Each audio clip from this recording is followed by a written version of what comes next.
అందరికి ముందుగా నమస్కారం. APPSC TSPSC competitive exams YouTube ఛానల్కి స్వాగతం. మనము ద్రవ్యం మనీ అనే ఈ చాప్టర్లో ద్రవ్య భావనలు, అదేవిధంగా ద్రవ్య సప్లై కొలమానాలు అనే ఈ 2 టాపిక్స్ని సక్సెస్ఫుల్లీ కంప్లీట్ చేసుకోవడం జరిగింది. ప్రీవియస్ క్లాస్లో మనం లాస్ట్గా ద్రవ్య ప్రసార వేగం, వెలాసిటీ ఆఫ్ మనీ అనే కాన్సెప్ట్ని ఎంతో డీటెయిల్గా ఎక్స్ప్లెయిన్ చేసుకోవడం జరిగింది. మనం నేడు ఈ క్లాసు నుండి ద్రవ్య డిమాండ్ని చెప్పుకోబోతున్నాం. వాట్ ఈస్ ద ద్రవ్య డిమాండ్? Money demand. అసలు ద్రవ్య డిమాండ్ అంటే ఏంటి? అంటే వివిధ ఆర్థికవేత్తల ప్రకారం ఈ ద్రవ్య డిమాండ్ ఎందుకు ఏర్పడుతుంది అనే దాని గురించి మాట్లాడదాం. రైట్, ఇంకా క్లాస్ స్టార్ట్ చేద్దాం. అయితే క్లాస్ స్టార్ట్ చేయబోయే ముందు చిన్న మాట. గత కొన్ని రోజులుగా నాకు ఆరోగ్యం బాగలేకపోవడం వలన నేను క్లాసులు చేయలేకపోయాను. అది మీకు గతంలో కూడా వివరించడం జరిగింది. అయితే నా ఆరోగ్యం కొన్ని రోజుల కిందటే కుదుట పడడం జరిగింది. అయినప్పటికీ నేను ప్రస్తుతం విజయనగరం జిల్లాలో ఉన్నాను. నా బెస్ట్ ఫ్రెండ్ ఇక్కడ ఐబాకో అనే ఒక స్టోర్ని తీసుకున్నాడు, ఐస్ క్రీమ్ పార్లర్ స్టోర్ని. దాని ఓపెనింగ్కి వచ్చాను ఎస్టర్డే. ఒక 3 days ఉంటాను. ఎవరైనా విజయనగరం సరౌండింగ్స్లో ఆస్పిరెంట్స్ ఎవరైనా ఉంటే, నాతో ఇంటరాక్ట్ అవ్వాలనుకుంటే, నాతో మాట్లాడాలనుకుంటే ఇక్కడికి వచ్చి నాతో మాట్లాడవచ్చు. నియర్ ఇక్కడ విజయనగరం విజయనగరం జిల్లా 100 feet రోడ్, ఇక్కడ సింహాద్రి నగర్ ఏదో ఉంది సారిగా. నేను డిస్క్రిప్షన్లో దాని డీటెయిల్స్ ఇస్తాను. ఓకే, రైట్, క్లాస్ స్టార్ట్ చేద్దాం. ద్రవ్య డిమాండ్, మనీ డిమాండ్,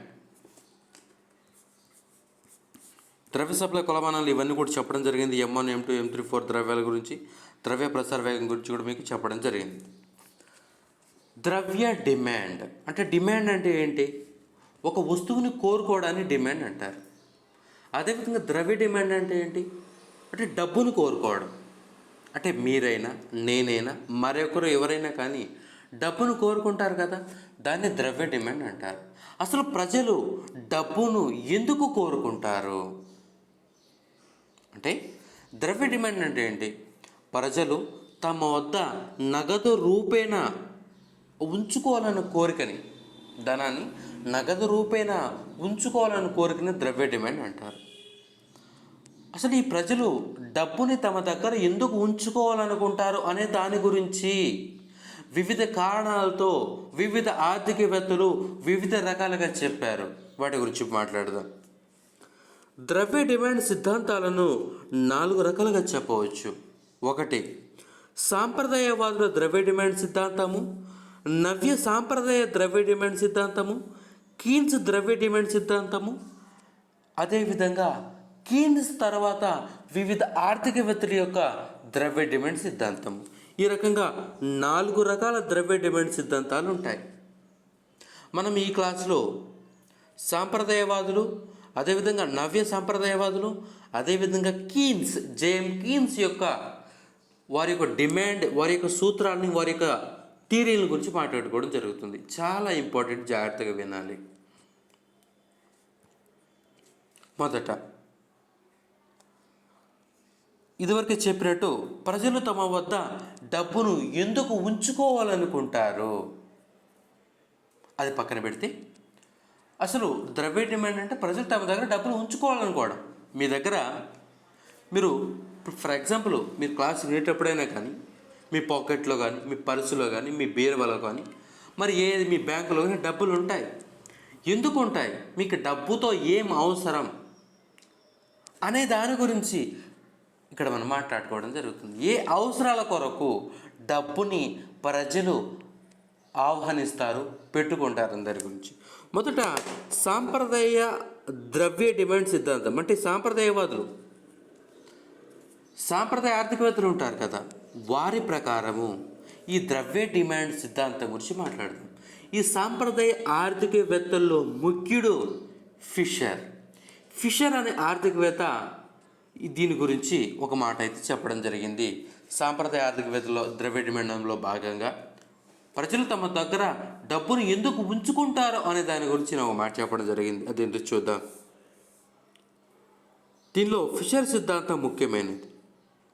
అంటే దేంట్లో సాంప్రదాయ ఆర్థికవేత్తల యొక్క ద్రవ్య డిమాండ్ సిద్ధాంతాలలో ఈ ఫిషర్ యొక్క ద్రవ్య డిమాండ్ సిద్ధాంతం అనేది ముఖ్యమైనది. ఈయన ఏమంటాడంటే ద్రవ్యము అనేది వినిమయ మాధ్యమంగా పనిచేయటచే వస్తు సేవలను కొనేందుకు ఉపయోగపడును, కాబట్టి ద్రవ్యాన్ని డిమాండ్ చేస్తారు. నేను మీకు ద్రవ్య విధులు చెప్పడం జరిగింది ప్రీవియస్ క్లాస్లో. ఏమని చెప్పాను?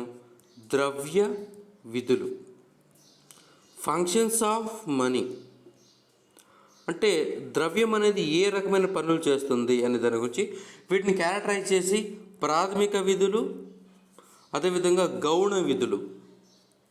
గౌణ విధులు అంటే ఇది ప్రైమరీ ఫంక్షన్స్, సెకండరీ ఫంక్షన్స్. ఈ ప్రాథమిక విధుల్లో మళ్ళీ రెండు ఉంటాయి. వినిమయ మాధ్యమము, మీడియం ఆఫ్ ఎక్స్చేంజ్, అండ్ అంటే విలువలను కొలవడం, మెజర్ ఆఫ్ వాల్యూ. అంటే medium of exchange, measure of value. అంటే ఈ ప్రాథమిక విధులు రెండు విధులు చేస్తానని మీకు చెప్పడం జరిగింది. అయితే ఈ మీడియం ఆఫ్ ఎక్స్చేంజ్ అనే ఈ విధికి ఫిషర్ అనే ఆర్థికవేత్త ప్రాధాన్యత ఇచ్చాడని చెప్పి కూడా మీకు అక్కడ చెప్పడం జరిగింది. అయితే ఈ ఫిషర్ అనే ఆర్థికవేత్త ఏమంటాడంటే ఈ ద్రవ్యం అనేది ఈ డబ్బు అనేది మీడియం ఆఫ్ ఎక్స్చేంజ్గా పనిచేయను. అంటే ఏంటి?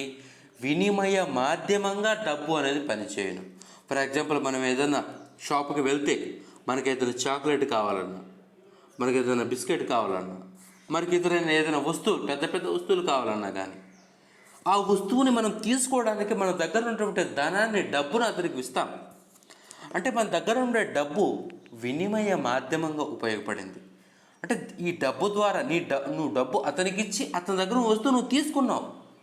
అంటే నీ డబ్బు ద్వారా ఆ వస్తువును ఎక్స్చేంజ్ చేసుకున్నావు, వినిమయం చేసుకున్నావు. కాబట్టి ఆ రకంగా డబ్బు ఉపయోగపడుతుంది. డబ్బు అనేది వినిమయ మాధ్యమంగా ఉపయోగపడుతుంది కాబట్టి మార్కెట్లో కానీ, ఆర్థిక వ్యవస్థలో కానీ, ప్రజలు కానీ, ఎవరైనా కానీ ఏదైనా వస్తువును కొనుగోలు చేయడానికి ద్రవ్యం ఉపయోగపడుతుంది. కాబట్టి ఈ ద్రవ్యాన్ని ప్రజలు తమ దగ్గర ఉంచుకోవడానికి ఇష్టపడతారని చెప్పి ఫిషర్ ఆర్థికవేత్త సాంప్రదాయ ఆర్థికవేత్త ద్రవ్య డిమాండ్లో ఒకరైనటువంటి ఫిషర్ డిమాండ్ ఈ విధంగా చెప్తుంది. అర్థమైంది కదా? అంటే సాంప్రదాయ ఆర్థికవేత్తలు ఏమంటారంటే ఈ ద్రవ్యం అనేది వినిమయ మాధ్యమంగా ఉపయోగపడుతుంది. అంటే ఈ డబ్బును ఉపయోగించుకొని మార్కెట్లో ఏదైనా వస్తువును కొనుక్కోవాలంటే దీన్ని ఇస్తే ఎవరైనా ఇచ్చేస్తారు. కాబట్టి ఈ డబ్బుని వారు ఉంచుకుంటారు. అంటే తమ దగ్గర ఉంచుకుంటారు, అంటే డిమాండ్ చేస్తారు, తమ దగ్గర ఉంచుకోవడానికి ఇష్టపడతారు. ఎందుకంటే ఆ డబ్బు ద్వారా ఏదైనా కొనుక్కోవచ్చు కాబట్టి, ఏదైనా పర్చేజ్ చేయొచ్చు కాబట్టి, దాన్ని వేరే రూపంలో త్వరగా మార్చుకోవచ్చు కాబట్టి. Simple point. డబ్బు అనేది, మనీ అనేది, ద్రవ్యం అనేది వినిమయ మాధ్యమంగా పనిచేస్తుంది కాబట్టి ప్రజలు తమ దగ్గర డబ్బును ఉంచుకోవడానికి ఇష్టపడతారని చెప్పి సింపుల్గా సాంప్రదాయ ఆర్థికవేత్తల యొక్క ద్రవ్య డిమాండ్ సిద్ధాంతాన్ని చెప్పుకోవచ్చు. Right. Why people demands money? As per classical theory of money demand, money is function as medium of exchange. So that money has function as medium of exchange to purchase goods and services. That's why money demands people. Right. అంటే ఈ ద్రవ్యాన్ని, ఈ డబ్బుని ప్రజలు తమ దగ్గర ఉంచుకోవడానికి కారణము, ప్రజలు డిమాండ్ చేయడానికి కారణము సాంప్రదాయ ఆర్థికవేత్తల ప్రకారము. అంటే ఆ డబ్బు అనేది వినిమయ మాధ్యమంగా పనిచేయడం వల్ల దాన్ని ఉంచుకుంటారు తమ దగ్గర అని చెప్పి సాంప్రదాయ ఆర్థికవేత్తలు ఈ విధంగా చెప్పడం జరుగుతుంది. అదేవిధంగా సాంప్రదాయ ఆర్థికవేత్తలు ముఖ్యమైనటువంటి ఫిషర్ అనే ఆర్థికవేత్త ఈ నిర్వచనాన్ని, ఈ అంశాన్ని, ఈ విశ్లేషణ అయితే ఇవ్వడం జరిగింది. రైట్. నెక్స్ట్, నవ్య సాంప్రదాయ ద్రవ్య demand. Neo classification or neo classical money demand theory. చూద్దాం. దీన్ని కేంబ్రిడ్జ్ ఆర్థికవేత్తలు ప్రతిపాదించిరి. ద్రవ్యం విలువల నిధిగా పనిచేయటచే భవిష్యత్ ఖర్చులకై ద్రవ్యాన్ని డిమాండ్ చేస్తారు. అంటే ఇదివరకు చెప్పింది సాంప్రదాయ ద్రవ్య డిమాండ్. అంటే సాంప్రదాయ ద్రవ్య డిమాండ్లో ముఖ్యులు ఫిషర్ అనే ఆర్థికవేత్త అని చెప్పడం జరిగింది. ఇప్పుడు మనం నవ్య సాంప్రదాయవాదుల యొక్క ద్రవ్య డిమాండ్ గురించి మాట్లాడతాం. New classical theory of money demand అంటే కేంబ్రిడ్జ్ ఆర్థికవేత్తలు, కేంబ్రిడ్జ్ అధ్యాపకులు, కేంబ్రిడ్జ్ ఆర్థిక నిపుణులు వారేమంటున్నారు చూద్దాం. అంటే కేంబ్రిడ్జ్ అంటే వీళ్ళు అంటే ఆర్థికవేత్తలు అంటే పిగు, రాబర్ట్సన్, మార్షల్ వీరందరూ కూడా కేంబ్రిడ్జ్ ఈ ఆర్థికవేత్తలు అని చెప్పాలి. మరొక చాలామంది ఉన్నారు. అయితే వీరేమంటున్నారు అంటే ప్రజలు డబ్బుని డిమాండ్ చేయడానికి కారణం వీరేమంటున్నారో చూద్దాం. ద్రవ్యము అనేది విలువల నిధిగా పనిచేయటచే భవిష్యత్తు ఖర్చులకై ద్రవ్యాన్ని డిమాండ్ చేస్తారు. అంటే మనం చెప్పుకున్నటువంటి ద్రవ్య విధులు ఉన్నాయి కదా, ఫంక్షన్స్ ఆఫ్ మనీ, ప్రాథమిక విధులు, గౌణ విధులు, ప్రైమరీ ఫంక్షన్స్, సెకండరీ ఫంక్షన్స్. ఈ ప్రాథమిక విధులు రెండు ఉంటాయి. ఒకటేంటి medium of exchange, measure of value. అదే గౌణ విధుల్లో మూడు ఉంటాయి. మొదటిది విలువల నిధి. విలువల నిధి అంటే ఏం లేదు, ఈ డబ్బు అనేది ప్రస్తుత అవసరాలకే కాకుండా భవిష్యత్ అవసరాల కోసం కూడా ఉపయోగపడును. ఇది గౌణ విధిలో ప్రాథమమైనటువంటి మొదటి విధి డబ్బుది. కాబట్టి ఈ రోజుకే కాదు, అంటే మన దగ్గర మన జోబులో మన పాకెట్లో డబ్బు ఈ రోజుకే కాదు భవిష్యత్ అవసరాల కోసం కూడా ఉపయోగపడును. కాబట్టి భవిష్యత్ అవసరాల కొరకు డబ్బు అనేది ఉపయోగపడుతుంది. కాబట్టి ఆ రకమైనటువంటి ఫంక్షన్ కూడా చేస్తుంది. కాబట్టి డబ్బుని ప్రజలు తమ దగ్గర ఉంచుకుంటారు అని చెప్పి సాంప్రదాయ ఆర్థికవేత్తలు, ముఖ్యంగా నవ్య సాంప్రదాయ ఆర్థికవేత్తలు ఈ రకమైన నిర్వచనాన్ని ఈ రకమైన అంశాన్ని అయితే చెప్పడం జరుగుతుంది. ఫర్ ఎగ్జాంపుల్ మనకు భవిష్యత్తు అవసరాల కోసం, ఫర్ ఎగ్జాంపుల్ రేపు వివాహం అయిన తర్వాత మనకు పిల్లలు పుట్టిన తర్వాత వారి భవిష్యత్ అవసరాల కోసం కావచ్చు, లేకపోతే మన కోసమే కావచ్చు, అంటే మన యొక్క ఆరోగ్య అవసరాల కోసం కావచ్చు, అంటే రేపు ఏ విధంగా ఉంటుందో ఉండదో అనే భవిష్యత్తు మీద నమ్మకం లేకపోవడం, అంటే భయం వల్ల కావచ్చు, రకరకాల అంశాల వల్ల. అంటే ఒక రోజు ఒకలాగా ఉండదు కదా. ఈరోజు హెల్త్ బాగుండొచ్చు, రేపు బాగుండకపోవచ్చు. ఏదైనా కూడా మనం సక్రమంగా మనం అన్నీ అంటే ట్రాఫిక్ రూల్స్ పాటిస్తూ వెళ్ళినప్పటికీ ఎవరో తిక్కమాలని ఏదో అంటే ర్యాష్ డ్రైవింగ్తో మన మీదకు రావచ్చు, అతని బండితో, అతని వెహికల్తో. దానివల్ల మనకు దెబ్బ తగలవచ్చు, అనుకోని విపత్తులు రావచ్చు. అంటే భవిష్యత్ అవసరాల కోసం, సాంఘిక భద్రత కోసం దాచుకోవడానికి ప్రజలు డబ్బుని డిమాండ్ చేస్తారని చెప్పి neo classical theory of money demand చెప్తుంది. అంటే వీరిలో ముఖ్యులు ఎవరంటే కేంబ్రిడ్జ్ ఆర్థికవేత్తలు, అంటే పిగు కావచ్చు, రాబర్ట్సన్, మార్షల్ వీరందరూ కూడా నవ్య సాంప్రదాయ ఆర్థికవేత్తలు చెప్పడం జరిగింది. రైట్, మీకు ఇప్పుడు సాంప్రదాయ ఆర్థికవేత్తలు ద్రవ్య డిమాండ్ గురించి ఏం చెప్పారు, అదేవిధంగా నవ్య సాంప్రదాయ ఆర్థికవేత్తలు ద్రవ్య డిమాండ్ గురించి ఏం చెప్పారు అనే రెండు అంశాల గురించి మనం మాట్లాడడం జరిగింది. రైట్, వీరిద్దరు కూడా అంటే సాంప్రదాయ ఆర్థికవేత్తలు కానీ నవ్య సాంప్రదాయ ఆర్థికవేత్తలు కానీ వీరిద్దరు కూడా ఫంక్షన్స్ ఆఫ్ మనీని డిపెండ్ చేసుకుని చెప్పడం జరిగింది.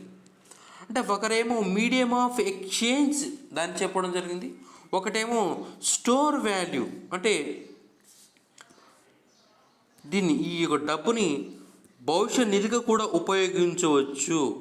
అంటే ప్రస్తుత అవసరాలకే కాకుండా భవిష్యత్ అవసరాల కోసం కూడా దీన్ని ఉపయోగించుకోవచ్చు అని థియరీ బేస్ చేసుకొని చెప్పారు. భవిష్య నిధి. రైట్, ఇక్కడ మీరు గమనిస్తే దీని ప్రకారం ఇంకో రకంగా చెప్పవచ్చు మనం. అంటే జాగ్రత్తగా వినాలి. నేను ఇంత ఎక్స్ప్లెనేషన్ ఇస్తుంది ఈ రెండు వీటి గురించి ఎందుకు ఎక్స్ప్లెయిన్ చేస్తున్నానంటే, ఈ రెండు మీకు బాగా అర్థమైతే ఈ త్వరగా అర్థమైపోతాయి. నేనేం ఊరికే చెప్పేది చెప్పట్లేదు. జాగ్రత్తగా వినాలి, లెంత్ చేయటానికి కాదు. సాంప్రదాయ ఆర్థికవేత్తలు ఏం చెప్పారంటే, ఈ డబ్బు అనేది దైనందిక వ్యాపార వ్యవహారాలకి వినిమయ మాధ్యమంగా ఉపయోగపడుతుంది. కాబట్టి ప్రజలు డబ్బుని ఉంచుకుంటారు, తమ దగ్గర ఉంచుకోవడానికి ఇష్టపడతారని చెప్పారు. అదేవిధంగా నవ్య సాంప్రదాయ ఆర్థికవేత్తలు ఏం చెప్పారంటే, ఈ డబ్బు అనేది భవిష్యత్ నిధిగా ఉపయోగపడుతుంది, ప్రస్తుత అవసరాలకే కాకుండా భవిష్యత్ అవసరాల కోసం కూడా ఉపయోగపడుతుందని వీరు చెప్పారు. ఈ రెండింటి ప్రకారం చూస్తే ఈ నవ్య సాంప్రదాయ ఆర్థికవేత్తలు ద్రవ్య డిమాండ్ ఏమని చెప్పవచ్చు అంటే వ్యాపార వ్యవహారాల ద్రవ్య డిమాండ్ అని చెప్పవచ్చు. అంటే సాంప్రదాయ ఆర్థికవేత్తల యొక్క ద్రవ్య డిమాండ్కి మరొక పేరు, జాగ్రత్త గుర్తుపెట్టుకోవాలి, ప్రీవియస్గా చాలాసార్లు కానిస్టేబుల్లో వచ్చింది. సాంప్రదాయ ఆర్థికవేత్తలు అందించినటువంటి ద్రవ్య డిమాండ్ సిద్ధాంతానికి మరొక పేరు కూడా కలదు. అదేంటి? వ్యాపార వ్యవహారాల ద్రవ్య డిమాండ్. రైట్, వ్యాపార వ్యవహారాల ద్రవ్య డిమాండ్ అని కూడా సాంప్రదాయ ద్రవ్య డిమాండ్ని చెప్పడం జరుగుతుంది. అదేవిధంగా నవ్య సాంప్రదాయ ఆర్థికవేత్తలకు ద్రవ్య డిమాండ్కి మరో పేరేంటి అంటే, అది మొదటి సాంప్రదాయ ఆర్థికవేత్తలు ఎందుకు వాళ్ళ ఒక పాయింట్ చెప్పారు. ఏంటది? వినిమయ మాధ్యమంగా, అంటే వ్యాపార వ్యవహారాల కోసం వినిమయ మాధ్యమంగా ఉపయోగపడుతుంది కాబట్టి దాన్ని ఏం చెప్పారంటే వ్యాపార వ్యవహారాల ద్రవ్య డిమాండ్ అని చెప్పడం జరిగింది. రెండో పాయింట్ ఏంటి?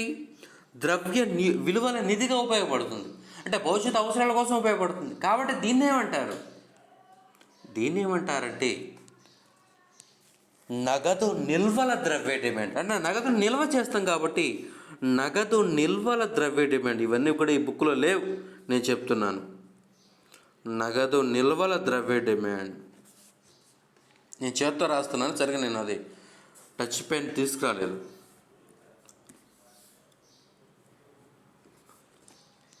నగదు నిల్వల ద్రవ్య డిమాండ్ జాగ్రత్తగా గమనించాలి. ఈ రకంగా సాంప్రదాయ ఆర్థికవేత్తల ద్రవ్య డిమాండ్ని వ్యాపార వ్యవహారాల ద్రవ్య డిమాండ్ అని, అదేవిధంగా నవ్య సాంప్రదాయవాద ద్రవ్య డిమాండ్ని నగదు నిల్వల ద్రవ్య డిమాండ్ అని కూడా అంటారు. ఇది టోటల్గా ఇది నార్మల్ థింగ్సే. ఇప్పుడు అసలైనటువంటి సినిమాలోకి వచ్చాం. కీన్స్ ద్రవ్య డిమాండ్ సిద్ధాంతం one of the most important concept. దీంట్లోని జాగ్రత్తగా వినాలి. కీన్స్ ద్రవ్య డిమాండ్ సిద్ధాంతం జాగ్రత్తగా వినాలి. ఈ కీన్స్ గురించి ఒక 2 మాటలు చెప్తాను. ఈయన 1936లో ద జనరల్ థియరీ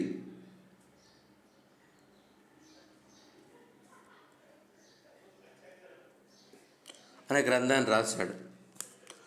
ఆ జనరల్ థియరీ అనే గ్రంథము ఆర్థిక వ్యవస్థ, ఆర్థిక శాస్త్రములోనే ఒక సంచలనం సృష్టించినటువంటి గ్రంథం. అంటే ఇంకో రకంగా చెప్పాలి అంటే కీన్స్ ఈ జనరల్ థియరీ అనే గ్రంథం రాయక ముందు ఆర్థిక శాస్త్రం అని, తర్వాత ఆర్థిక శాస్త్రం అని కూడా చెప్పేవారు ఉన్నారు.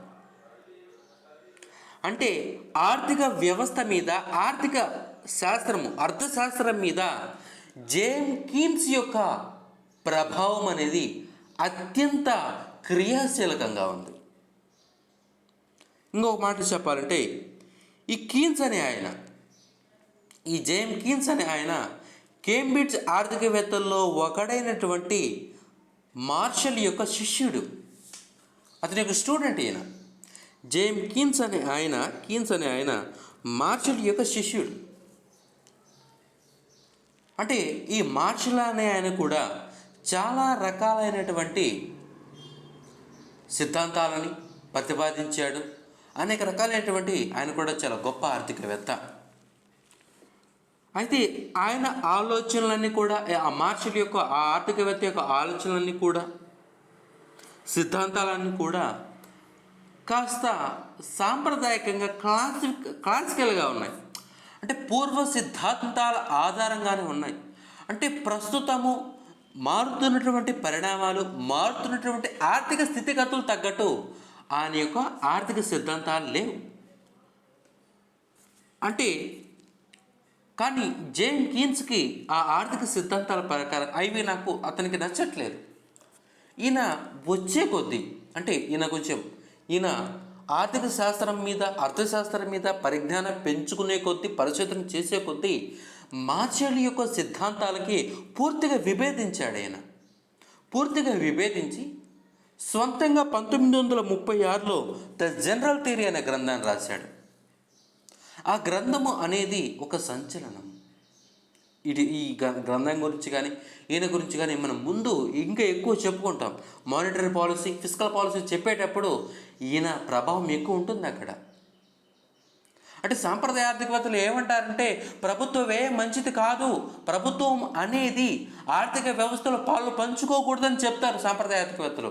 కానీ ఈ జేమ్ కీన్స్ ఏమంటారంటే ఖచ్చితంగా ప్రభుత్వ వ్యయం ఉండాలి, ప్రభుత్వం ఖర్చు చేయాలి, ప్రభుత్వ భాగస్వామ్యం అనేది ఆర్థిక వ్యవస్థలో ఎక్కువ ఉండాలి అని చెప్పి ఈయన చెప్పడం జరుగుతుంది. మాధ్యమ కాలంలో ఏ రకంగా ప్రభుత్వం యొక్క భాగస్వామ్యం అనేది మాంద్యాన్ని ఏ విధంగా నివారించగలదో అనేది ఎంతో అద్భుతంగా ఈయన యొక్క గ్రంథంలో రాశాడు. అవన్నీ కూడా మనం ముందు చెప్పుకుంటాం.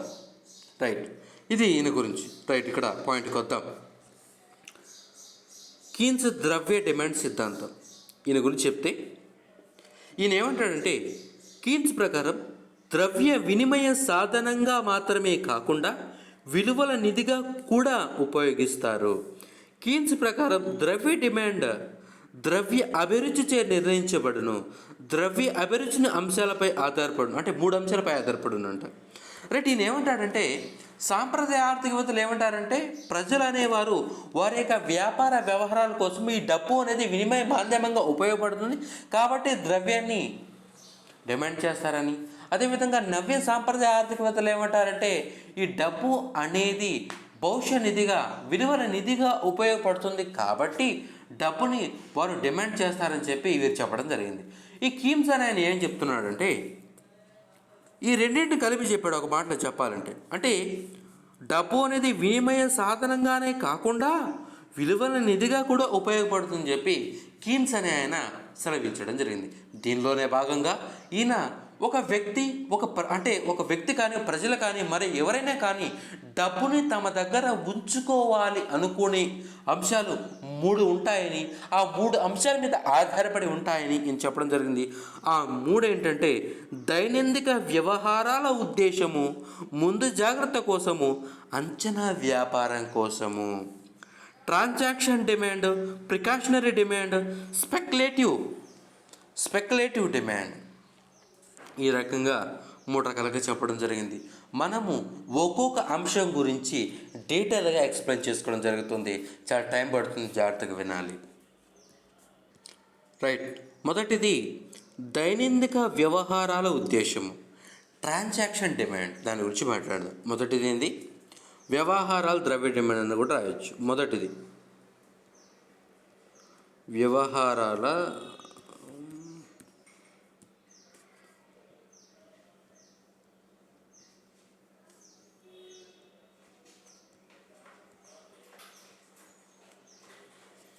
వ్యవహారాల ద్రవ్య డిమాండ్. ఇక్కడ మీరు గమనిస్తే మనము అంటే వ్యక్తులు కావచ్చు, సంస్థలు కావచ్చు, ప్రతి ఒక్కరికి కూడా మన ఖర్చులు ఉంటాయి. అంటే మార్నింగ్ లేవగానే మనం ఏం చేస్తాం? బ్రష్ చేస్తాం. బ్రష్ ఏమేస్తాం? పేస్ట్ వేస్తాం. అంటే అది కొన్ని రోజులు అయిపోతుంది. అంటే దాన్ని కూడా కొనుగోలు చేస్తాం. మార్నింగ్ టిఫిన్ చేయాలి. ఒకళ్ళు ఆఫీస్కి వెళ్ళే అయితే బయట షాప్లో టిఫిన్ చేస్తారు. అక్కడ మనకి డబ్బు కావాలి. కొంచెం వేడిగా అంటే బయట వేడిగా ఉంది కాబట్టి మీరు ఏం చేస్తారు?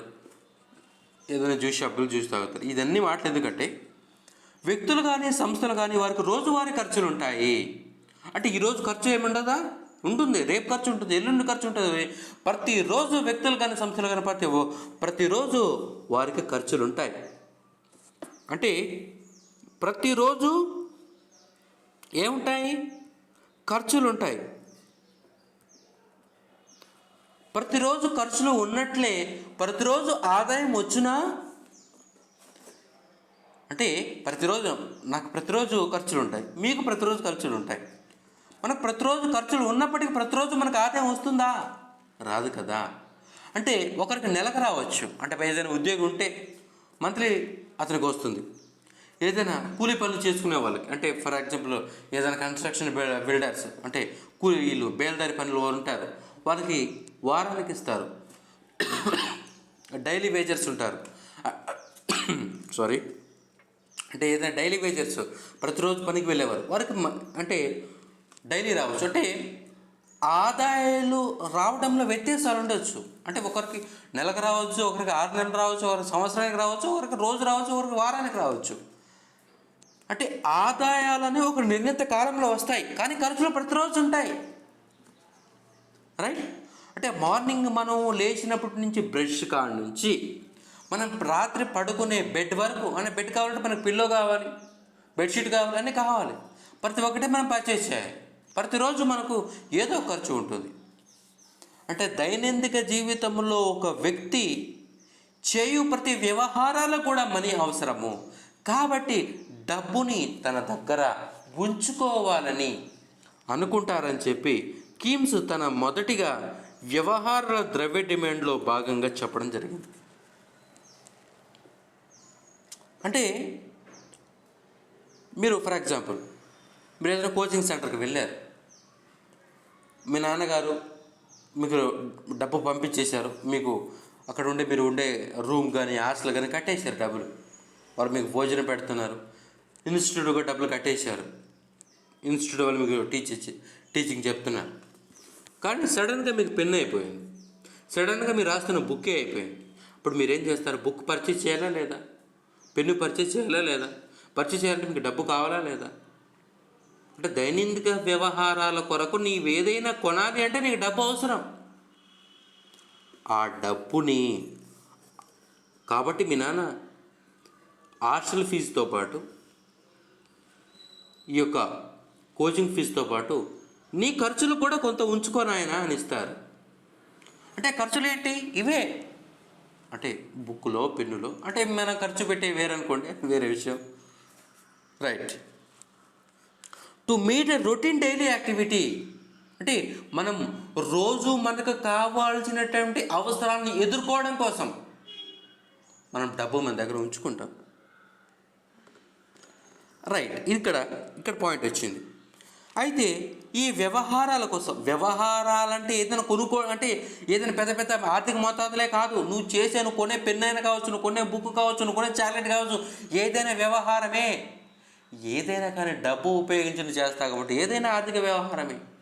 సరే, అయితే ఈ వ్యవహారాల కోసము, ఈ ట్రాన్సాక్షన్స్ కోసము నువ్వు ఎంత డబ్బు ఉంచుకుంటావు అనేది అది దేని మీద ఆధారపడి ఉంటుంది. ఇప్పుడు నువ్వు ఏదైనా వ్యవహారాల కోసం డబ్బు ఉంచుకోవాలనుకుంటున్నావు.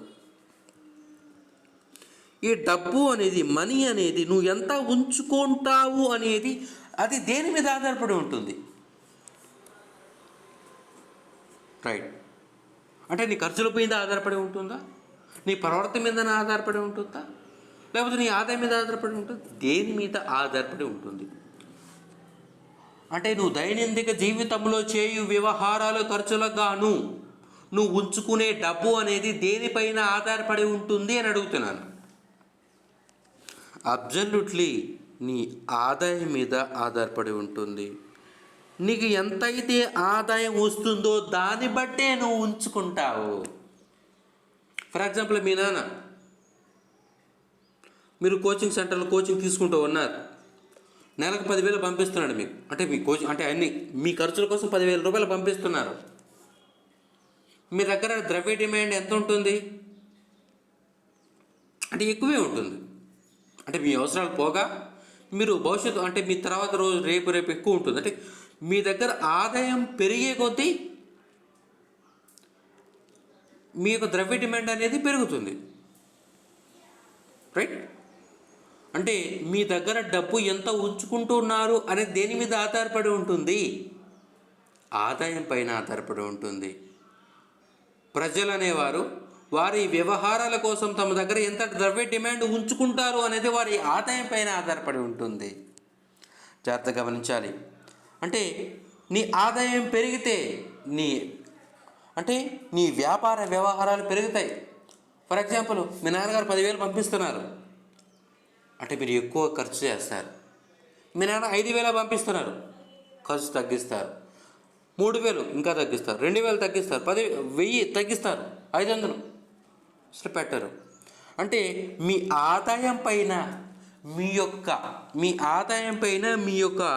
వ్యాపార వ్యవహారాలు డిపెండ్ అయి ఉంటాయి, ఆధారపడి ఉంటాయి. ఫర్ ఎగ్జాంపుల్, మనం గ్రాఫ్లో చూస్తే వై యాక్సెస్లో ఆదాయం పెడదాం, ఎక్స్ యాక్సెస్లో మీ వ్యాపార వ్యవహారాలు పెడదాం. ఆదాయము పెరిగింది అంటే మీ ఆదాయం పెరిగింది, మీ వ్యాపార వ్యవహారాలు కూడా పెరుగుతాయి. ఇంకా ఆదాయం పెరిగింది, ఇంకా వ్యాపారాలు పెరుగుతాయి. ఇంకా ఆదాయం పెరిగింది, ఇంకా పెరుగుతాయి. అంటే ఇక్కడ మీరు గమనిస్తే మీ ఆదాయము పెరిగే కొద్దీ మీ వ్యాపార వ్యవహారాలు కూడా పెరుగుతాయి. రైట్? అంటే ఈ ఆదాయానికి ఈ వ్యాపార వ్యవహారాలకు మధ్య అనులోమాన సంబంధం ఉంది. అంటే మీ ఆదాయం పెరిగే కొద్దీ మీ వ్యాపార వ్యవహారాలు కూడా పెరుగుతాయి. జాగ్రత్తగా గమనించాలి. రైట్? ఇక్కడ మొదటి దాని గురించి మాట్లాడుతున్నాం. దైనందిక వ్యవహారాలను ఉద్దేశించి చూస్తే, అంటే ఈ వ్యాపార వ్యవహారాలు ద్రవ్య డిమాండ్ అనేది ఆదాయంతో ధనాత్మక సంబంధం కలిగి ఉంటుంది. ఇక్కడ మీరు చూడండి, ఆదాయము వ్యాపార వ్యవహారాలతో ఇందాక మనం ఏం తీసుకున్నాం అంటే ఆదాయము పెరిగే కొద్దీ ద్రవ్య డిమాండ్ అనేది పెరుగుతూ ఉంటుంది. రైట్? ఇక్కడ మీరు గమనించాలి. ఇక్కడ మరొకటి అడుగుతున్నాను, జాగ్రత్తగా గమనించాలి. నేను ఇందాక మీకు ఏమడిగానంటే, ఈ వ్యాపార వ్యవహారాలు అనేవి సంబంధించి మీరు ఉంచుకునే ద్రవ్య డిమాండ్ అనేది దేనిపైన ఆధారపడి ఉంటుంది అనేది అడిగాను. మీరు ఆదాయమని సమాధానం చెప్పారని ఆశిస్తున్నాను. నేను కూడా అదే చెప్పాను. మనిద్దరు చెప్పేది రైటే. ఇప్పుడు నేను ఇంకోటి ఏం చెప్తున్నాను అంటే, ఈ వ్యాపార వ్యవహారాల ద్రవ్య డిమాండ్ అనేది మనీ డిమాండ్ అనేది వడ్డీ రేటుతో సంబంధం ఉంటుందా లేదా? మార్కెట్లో వడ్డీ రేటు పెరిగింది,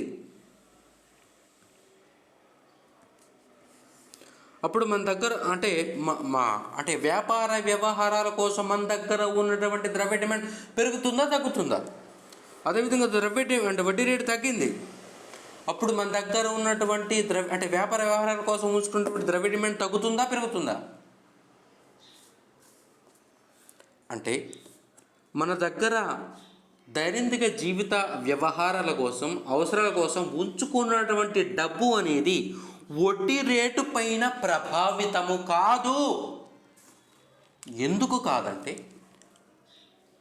అది మీ అవసరాల కోసం మీ జోబులో పెట్టుకున్నది, మీ పాకెట్లో పెట్టుకున్నది.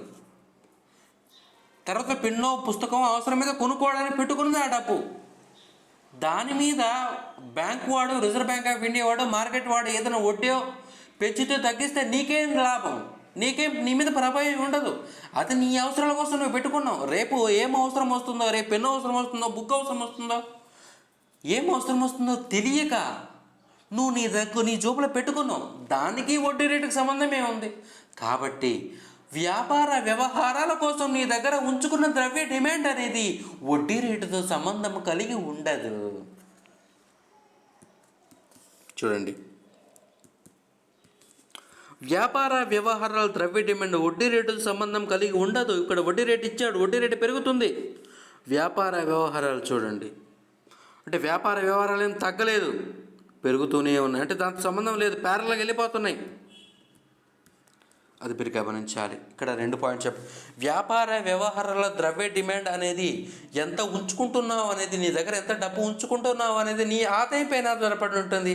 అదేవిధంగా నీ దగ్గర ఎంత ఉంటుంది ఉండాలి అనేది వడ్డీ రేట్ ఏమైనా నిర్ణయిస్తుందా? నిర్ణయించదు. అది మీరు గమనించాలి. ఇంకో రకంగా మాట్లాడితే, జేమ్ కీన్స్ ప్రకారంగా మాట్లాడితే, వ్యాకోచము,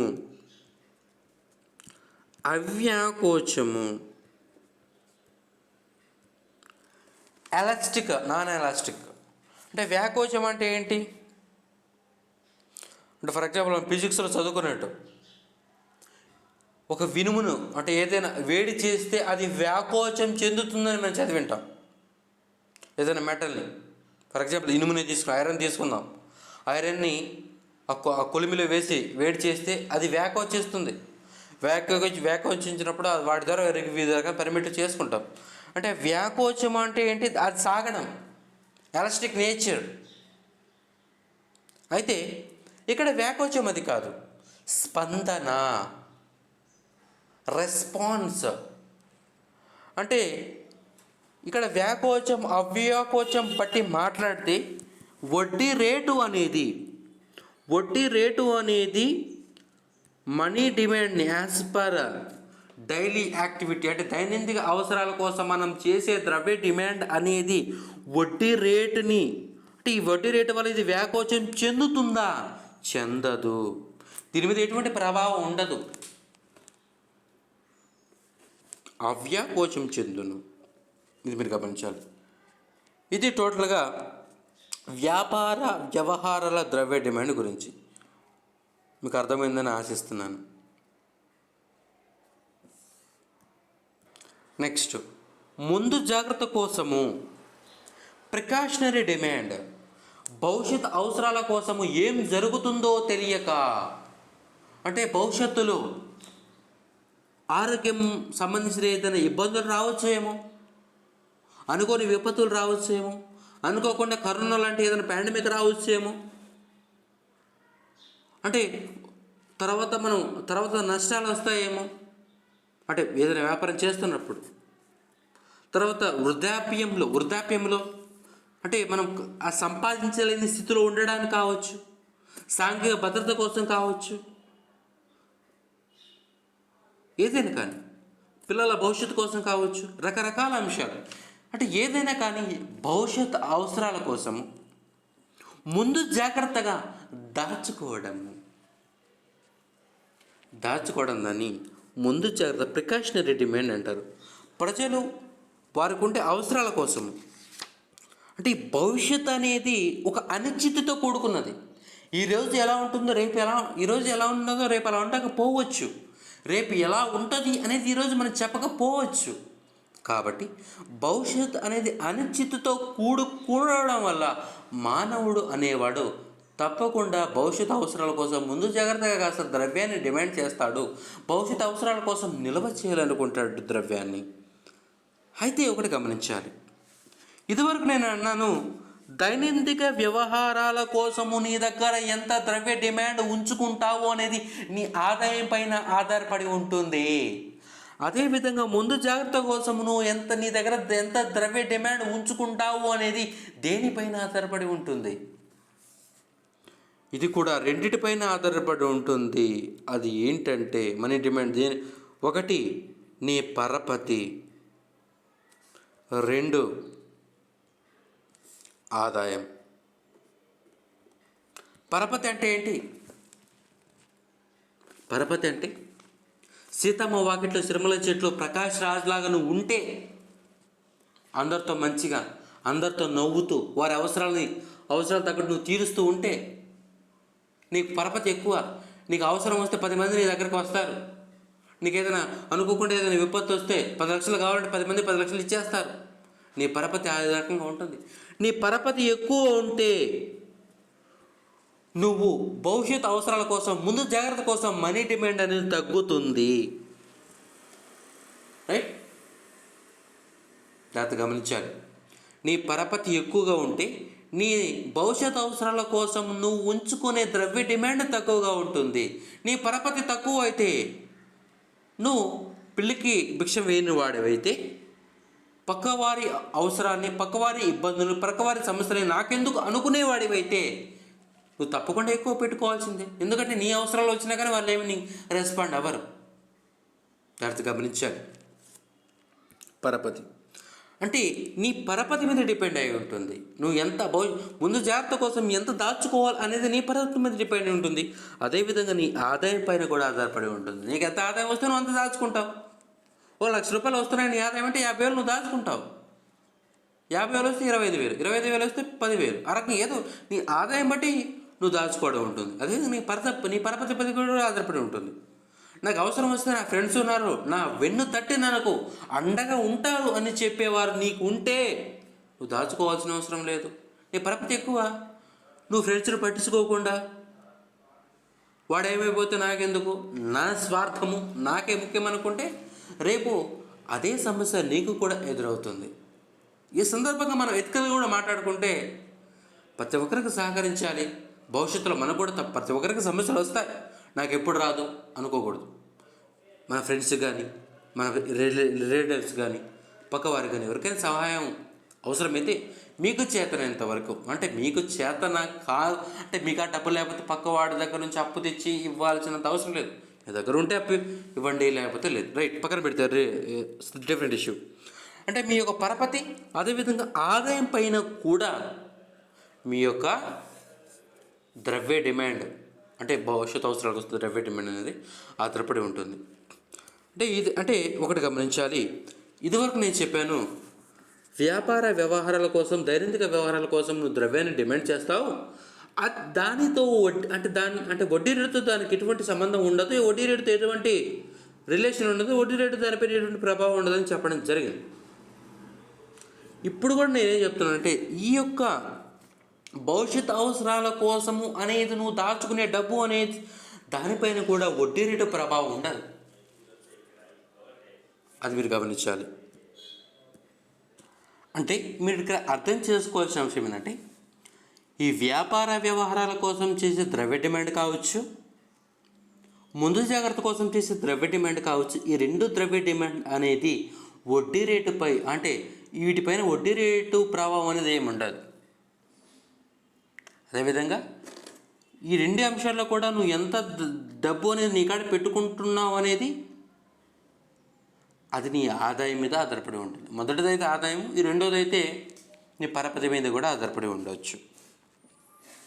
రైట్, నెక్స్ట్. ఇవేం బుక్లో లేవండి, ఇవి నేను బుక్లో ఉన్నదానికంటే ఎక్కువ చెప్తున్నాను, మీరు జాగ్రత్తగా గమనించాలి. నెక్స్ట్ ఇక్కడ మీరు గమనిస్తే, చివరిది అత్యంత కీలకమైనటువంటిది అంచనా వ్యాపార కోసం స్పెక్యులేటివ్ డిమాండ్.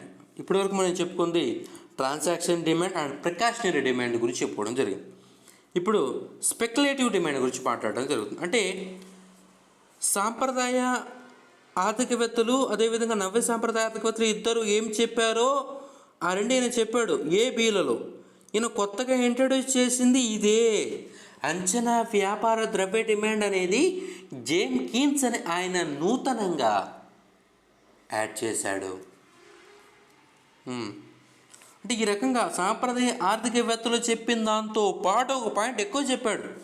కాబట్టి ఈయనని నియో ఎకనామిక్, అంటే ఫాదర్ ఆఫ్ నియో ఎకనామిక్ అని కూడా చెప్తాడు, ఎకనామిక్స్ అని కూడా చెప్పడం జరుగుతుంది ఇవన్నీ. రైట్, ఇది పక్కన పెడితే అసలు అంచనా వ్యాపారం కోసం ద్రవ్య డిమాండ్ అంటే ఏంటో ఇప్పుడు చూద్దాం. అంటే అంచనా వ్యాపారాలు అంటే మీకు తెలియదు ఏం కాదు. ఫర్ ఎగ్జాంపుల్, ఈరోజు గోల్డ్ ఉంది.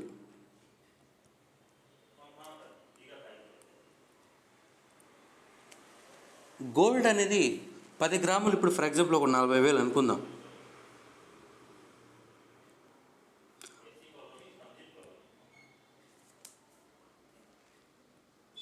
గోల్డ్ అనేది 10 గ్రాములు ఒక 40,000 అనుకుందాం ఈరోజు.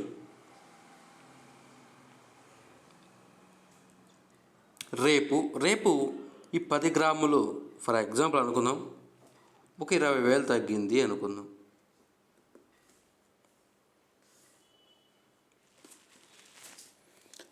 రేపు ఈ బంగారం అనేది 20,000 తగ్గింది అనుకుందాం. ఈ 20,000 తగ్గినప్పుడు చాలామంది, అంటే కొంతమంది ఎవరైతే డబ్బు ఉన్నవారు ఉంటారో, అంటే మీరు కొంచెం ధనవంతులుగానే మీరు ఫీల్ అవ్వండి. ఈ ఎగ్జాంపుల్ అర్థం కావాలంటే, మీ దగ్గర కొన్ని కోట్లు లక్షలు ఉన్నాయి, మీరేం చేస్తారంటే ఆ డబ్బుతో తగ్గినప్పుడు ఈ బంగారాన్ని అంతా కొనుగోలు చేస్తారు. అంటే చాలా బంగారాన్ని కొనుగోలు చేస్తారు. ఒక 20 కేజీలు, ఒక 30 కేజీలు కొనుగోలు చేశారు, తగ్గిందని, బంగారం ధర తగ్గిందని. తర్వాత కొన్ని రోజుల తర్వాత ఈ బంగారము ధర మళ్ళీ 40,000కి పెరిగింది. 40,000కి పెరిగింది.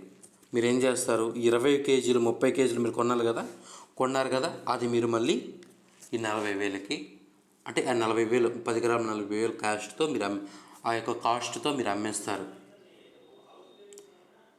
అంటే మీకు ఎంతో ఆదాయం వస్తుంది. అంటే మీరు చెప్పలేనంత ఆదాయం వస్తుంది మీకు. అంటే ఇక్కడ మీరు గమనిస్తే ఆర్థిక వ్యవస్థలో వివిధ రకాల ఒడిదుడుగులు ఉంటాయి. మన కోవిడ్-19లో జరిగిన ఒడిదుడుగు లెక్క. ఆ ఒడిదుడుగుల్ని అవకాశంగా మార్చుకొని ఆదాయం పెంపొందించుకోవడం కోసము దాచుకునే డబ్బుని ఈ యొక్క డిమాండ్ అంటారు. అంటే అంచనా ద్రవ్య డిమాండ్ అంటారు. అది మీరు గమనించాలి. ఈయన ఇదే చెప్తుంది. అంటే ప్రజలు అనేవారు దైనందిక జీవితంలో వివిధ వస్తువులు కొనడానికి, వస్తు సేవలు కొనడానికి మాత్రమే కాదు, భవిష్యత్తు అవసరాల కోసం దాచుకోవడమే కాదు, మార్కెట్లో ఉన్నటువంటి ఒడిదుడుగులను కూడా అవకాశంగా మార్చుకొని డబ్బును సంపాదించుకోవడం కోసం కూడా ద్రవ్యాన్ని డిమాండ్ చేస్తారని చెప్పి ఈ జేమ్ కీన్స్ అనే ఆయన 3వ అంశాన్ని ప్రస్తావించాడు. రైట్, ఇదంతా ఓకే. ఇక్కడ నెక్స్ట్ మాట్లాడదాం. ఏమంటాడంటే, ఈ అంచనాల ద్రవ్య డిమాండ్ అనేది దేనిపైన ఆధారపడి ఉంటుంది? ఆదాయంపైన ఆధారపడి ఉంటుందా, ఆధారపడదా? అబ్జల్యూట్లీ ఆధారపడి ఉంటుంది. దాంతోపాటు దీనిపై వడ్డీ రేటు ప్రభావము ఉంటుందా అని అడుగుతున్నాను. దీనిపైన వడ్డీ రేటు ప్రభావం ఉంటుందా? తప్పకుండా ఉంటుంది. అంటే నేనేం చెప్పానంటే, అంచనాల ద్రవ్య డిమాండ్ అంటే అతనికి కావాల్సింది లాభము, ధనము, డబ్బు. మార్కెట్లో వడ్డీలు పెరుగుతున్నాయి అనుకుందాం. వడ్డీ రేటు పెరిగింది మార్కెట్లో. అతను ఏం చేస్తారు? తన దగ్గర ఉన్నటువంటి డబ్బును ఏం చేస్తాడంటే తీసుకెళ్ళి బ్యాంకులో వడ్డీకి ఇచ్చేస్తాడు. వడ్డీ ఎక్కువ వస్తుంది కదా, కాబట్టి వడ్డీకి ఇచ్చేస్తాడు. అంటే బ్యాంకులో వడ్డీ కోసం తను మనీ డిపాజిట్ చేసినప్పుడు తన దగ్గర అంచనాల ద్రవ్య డిమాండ్ కోసం ఉంచుకున్న డబ్బు తగ్గిపోతుందా లేదా? తగ్గిపోతుంది. అంటే అంచనాల వ్యవహారము కోసము, అంటే భవిష్యత్తు అవసరాల కోసం, భవిష్యత్తు వ్యాపార వ్యవహారాల కోసం, భవిష్యత్తులో ఆర్థిక వ్యవస్థలో ఏదైనా ఒడిదుడుకులు వస్తే దాని నుంచి లాభపడాలనుకొని పెట్టుకున్నటువంటి డబ్బు ప్రస్తుతము వడ్డీ రేట్లు పెరగడం వల్ల బ్యాంకులకో మరియు ఇతరులకో నువ్వు వడ్డీ రేటుకి ఇచ్చినప్పుడు నీ దగ్గర భవిష్యత్తు అవసరాల కోసం, నువ్వు అవసరాల కోసం కాదు, భవిష్యత్తు లాభాల కోసం ఉంచుకున్నటువంటి డబ్బు తగ్గిపోతుందా లేదా? తగ్గిపోతుంది. ఇక్కడ గ్రాఫ్ కూడా ఇచ్చారు చూడండి.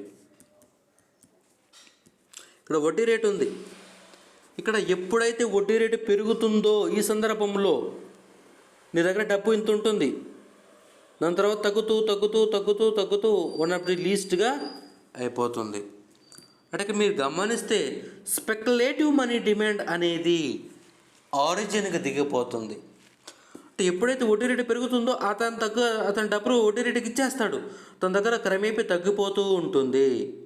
అంటే మొదటి 2 అంశాలపైన, వ్యాపార వ్యవహారాల కోసం కానీ, భవిష్యత్ నిధి కోసం కాదు, నువ్వు కాడపెట్టుకున్నటువంటి ద్రవ్య డిమాండ్ మీద వడ్డీ రేటు ప్రభావం ఏ రకంగా ఉండదు. కానీ నువ్వు అంచనా వ్యాపార వ్యవహారాల కోసం, అంచనా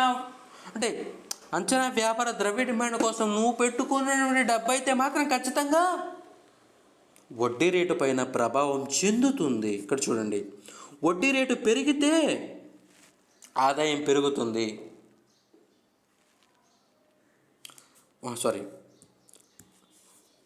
ఈ రెండిటికి విలోమాన సంబంధం ఉంటుంది. ఇప్పుడు వడ్డీ రేటు ఉంటుంది, వడ్డీ రేటు ఉంటుంది, అంచనా వ్యాపార ద్రవ్యం మీరు విలోమ సంబంధం ఉంటుంది. ఫర్ ఎగ్జాంపుల్, ఇప్పుడు వడ్డీ రేటు పెరిగింది, అంచనా వ్యాపార డిమాండ్ తగ్గుతుంది. వడ్డీ రేటు తగ్గింది, అంచనా వ్యాపార డిమాండ్ పెరుగుతుంది. అంటే ఈ రెండు విలోమ, అంటే అది పెరిగితే ఇది తగ్గుతుంది, ఇది పెరిగితే అది పెరుగుతుంది. ఈ రకంగా ఉండడం జరుగుతుంది. రైట్, ఇది టోటల్గా. ఒకటి గమనించాలి, ఎందుకు ఒక ఎగ్జాంపుల్, ఒక ఒక ఒక ఒక ఎక్స్ప్లెనేషన్ మీకు ఇస్తాను. అంటే మార్కెట్లో వడ్డీ రేటు పెరిగినంత మాత్రాన ప్రజలు తమ దగ్గర ఉన్నటువంటి డబ్బుని వడ్డీ రేట్లకు ఇచ్చేస్తారా, భవిష్యత్ అవసరాల కోసం ఉంచుకోరా అని మీరు అడిగిందని ఒక చిన్న ఎక్స్ప్లెనేషన్ ఇస్తాను. జాగ్రత్తగా వినాలి. చాలా వరకు అర్థం కాదు. ఎంఏ ఎకానమీ చేసిన వాళ్ళు కూడా సరిగ్గా అర్థం కాదు. చాలామంది నేను చూశాను, వాటి జాగ్రత్తగా గమనించాలి.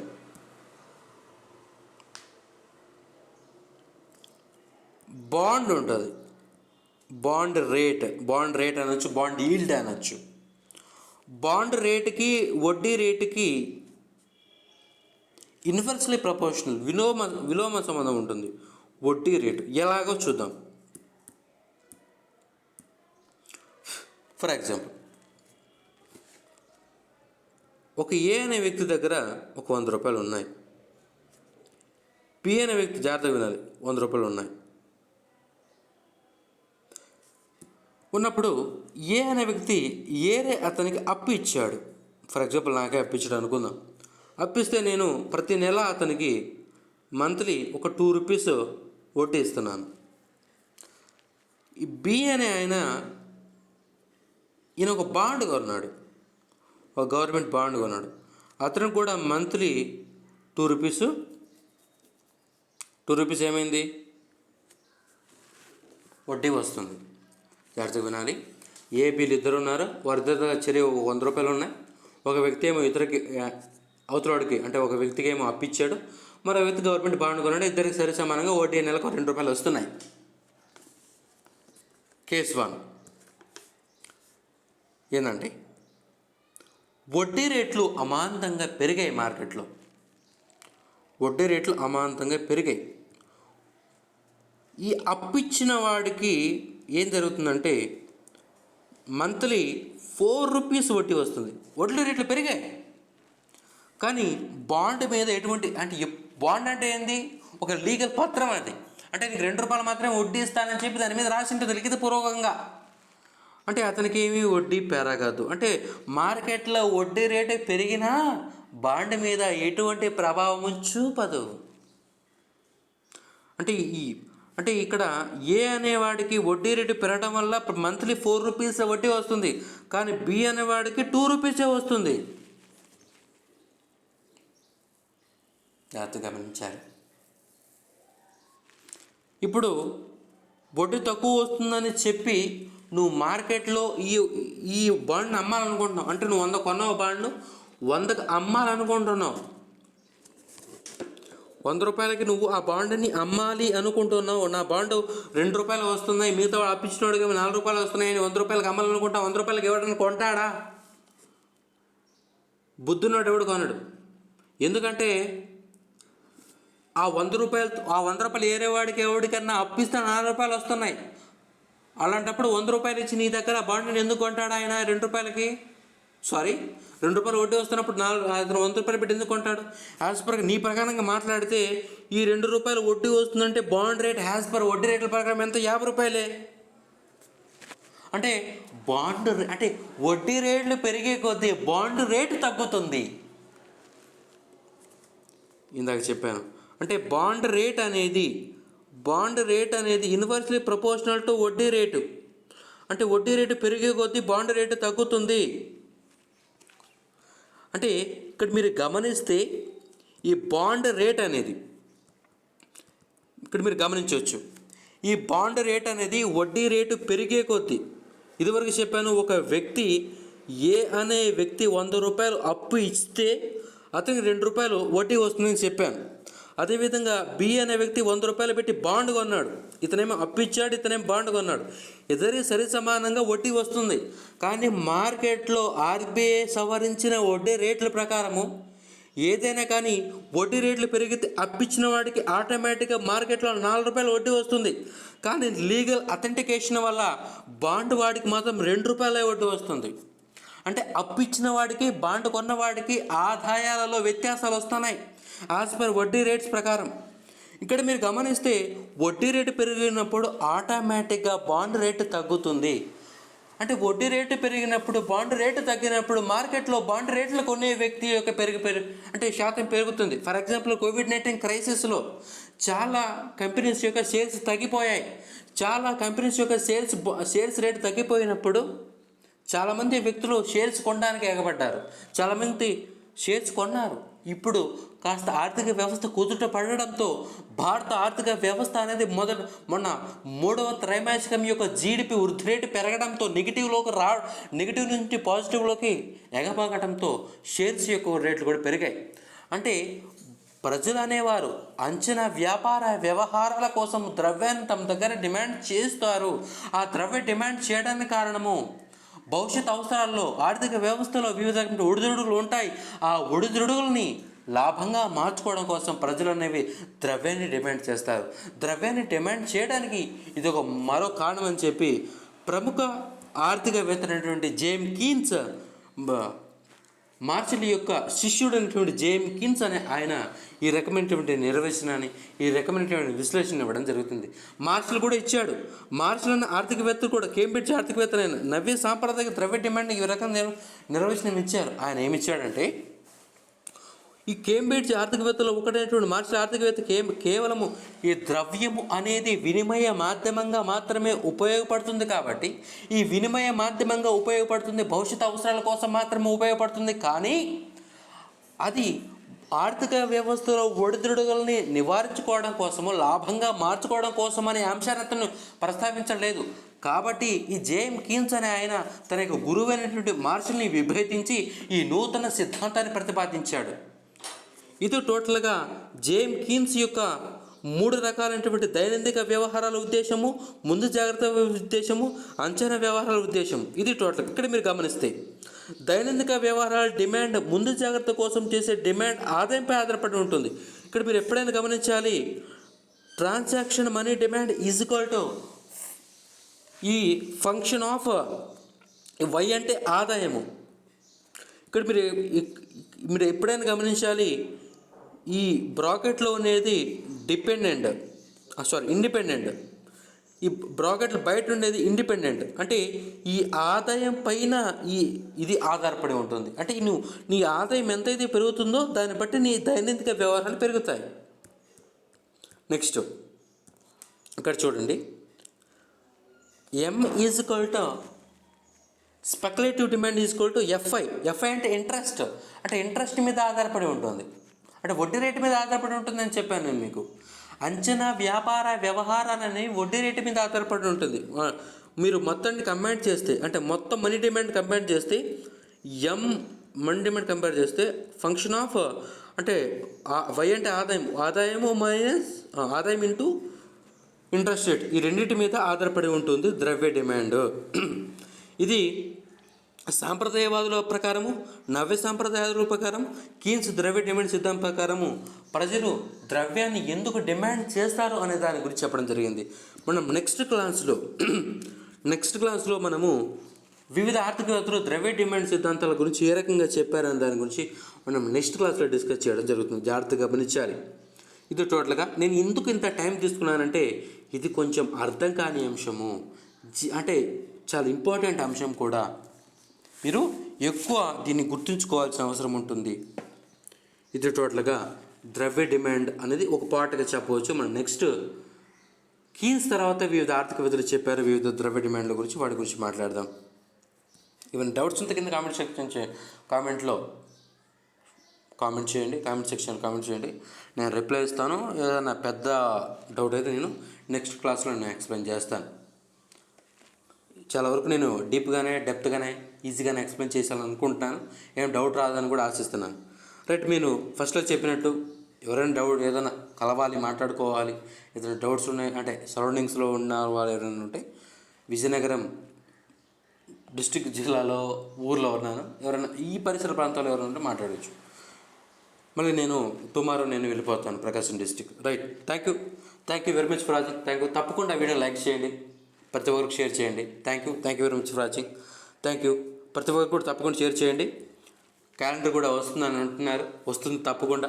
ఎటువంటి నెగిటివ్ థాట్స్ రావేమో, ఇది కూడా అదేవిధంగా మారిపోతాయి అనుకోవద్దు. దానికి సంబంధించినటువంటి ప్రక్రియ కూడా స్టార్ట్ అయిందని చెప్తున్నారు. ఖచ్చితంగా క్యాలెండర్ వస్తుంది, జాగ్రత్తగా ప్రిపేర్ అవ్వండి, మంచిగా జాబ్ సాధించుకోవడానికి ప్రాపర్టీ సాధించుకోండి. Thank you very much for watching. Thank you.